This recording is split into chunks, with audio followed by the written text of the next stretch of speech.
Tamlin, whoo lord. Love me some Tamlin. I am definitely a Tamlin and Farah shipper to the death. They're my OTP. So, we need to talk.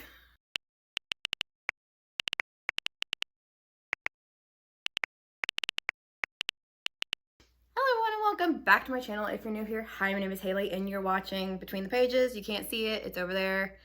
I'm filming in front of my bookcase, and that's because I want to talk to you about A Court of Mist and Fury by Sarah J. Maas. This is a sequel to A Court of Thorns and Roses, the second in this. I don't even know what you would consider it. I guess it's a series. The original three is like A Court of Thorns and Roses, Mist and Fury, and Wings and Ruin. I haven't gotten to Wings and Ruin yet. I don't know if I'm going to get to it this month, so it might be put on the back burner. But yeah, so this book basically picks up from where the last one left off. Farah and Tamlin are about to get married, and Rhys drops in and is like, hey, remember that bargain you made with me like 3 months ago when we were under the mountain? Yeah, I've come to collect. Like, let's go. And he takes her to the night court, and everything kind of like devolves from there. So like I said, Rhys takes Farah to the night court, and when she comes back, like instead of Tamlin being like, oh, I'm so happy you're home, like let's spend all this time together, no, he like straight up takes her into his study, and him and Lucian, yes, that's his name, end up basically interrogating her, like, who did you see at the night court? What did you talk about?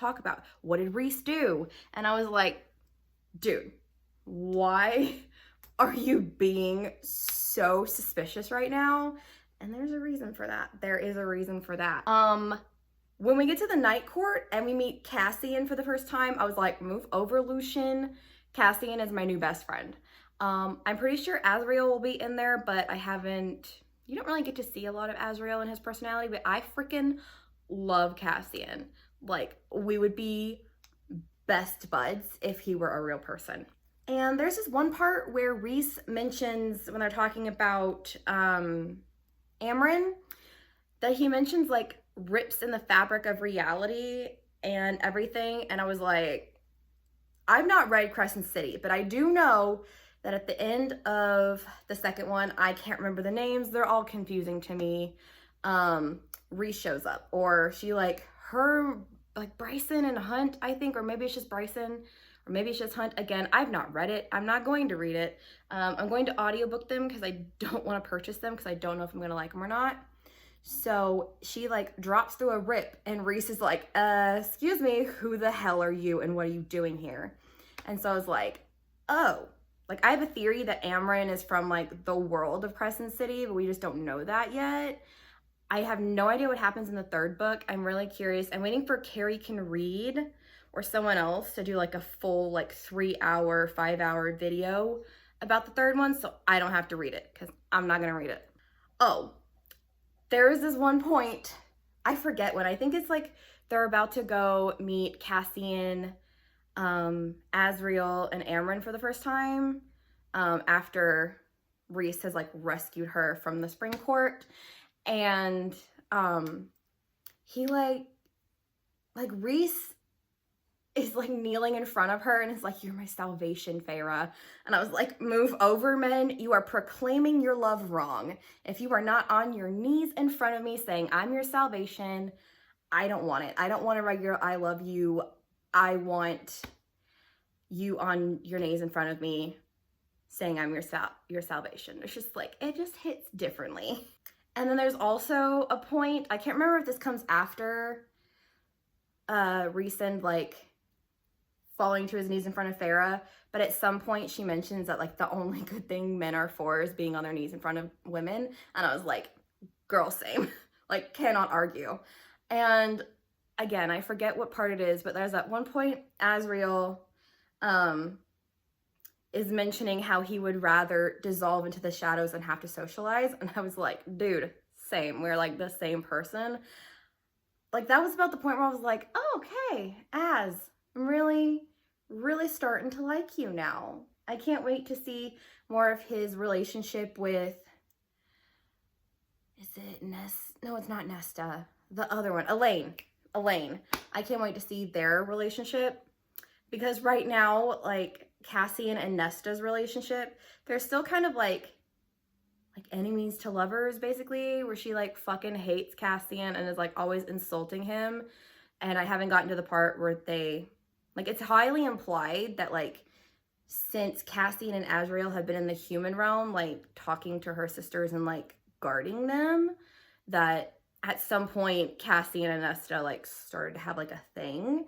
So I'm really excited to see how that develops. And there's this one point, I forget when, but I think it was when Farrah like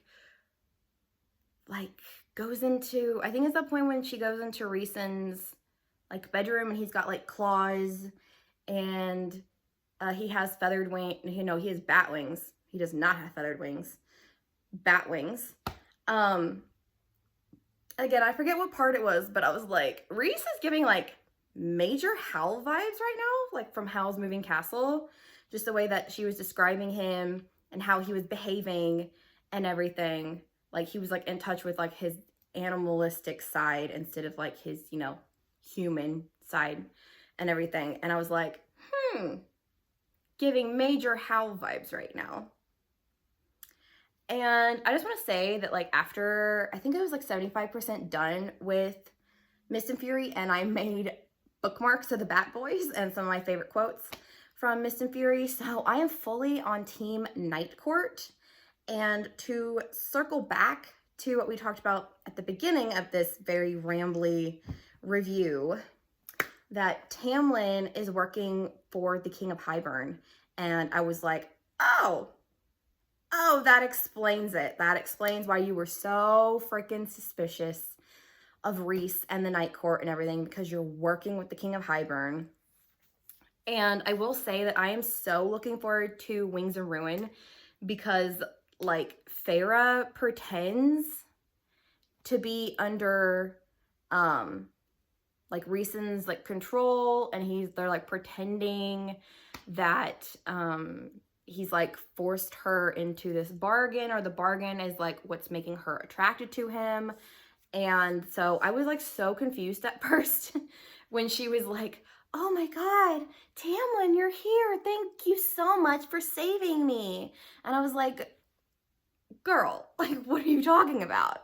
And then it turns out that they like concocted this like plan, her and Rhys. And like Rhys and her are like, they're mates, obviously. They're bonded.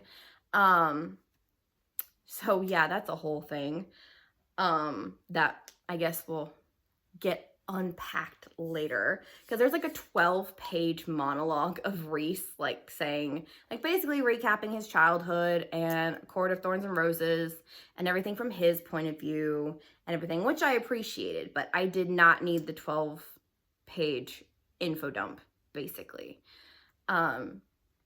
But she's now in the Spring Court, and she's like gonna be a spy for the Night Court, and Mora's like, you mean to tell me that my lady, my high lady of the Night Court, is now in enemy territory and we're not gonna go get her? And Rhys is like, no, she's gonna take Tamlin down and the Spring Court down from the inside. So, oh my God, the political intrigue and the courtly intrigue that they're setting up for Wings and Ruin, I am so on board and excited for, because that is my favorite thing in books. It's reasons why I like things like the White Queen, Princess, Spanish Princess, anything that Stars has done, basically. The Tudors, which they're Showtime, not Stars. But yeah, I was like, there's a reason why these are my favorite TV shows, because I love the intrigue. I love the courtly intrigue and the political scheming and things like that. And so Moore's like, what are we gonna do? And Rhys is like, we go to war. Like, Farrah's gonna handle everything. We'll meet up with her later. For now, we're gonna go to war. And I was like, I am ready. I am so ready for Wings and Ruin. But next month will be the beginning of my big project that you'll find out later. And so yeah, I'm not gonna get to Wings and Ruin for like the next 6 to 9 months maybe. Maybe if I can slip it in there somewhere, if I end up finishing things early, then maybe I will read Wings and Ruin, but at this point it's not on the TBR. So yeah, that was my incredibly rambly review of A Court of Mist and Fury, and I will see you guys later. Bye!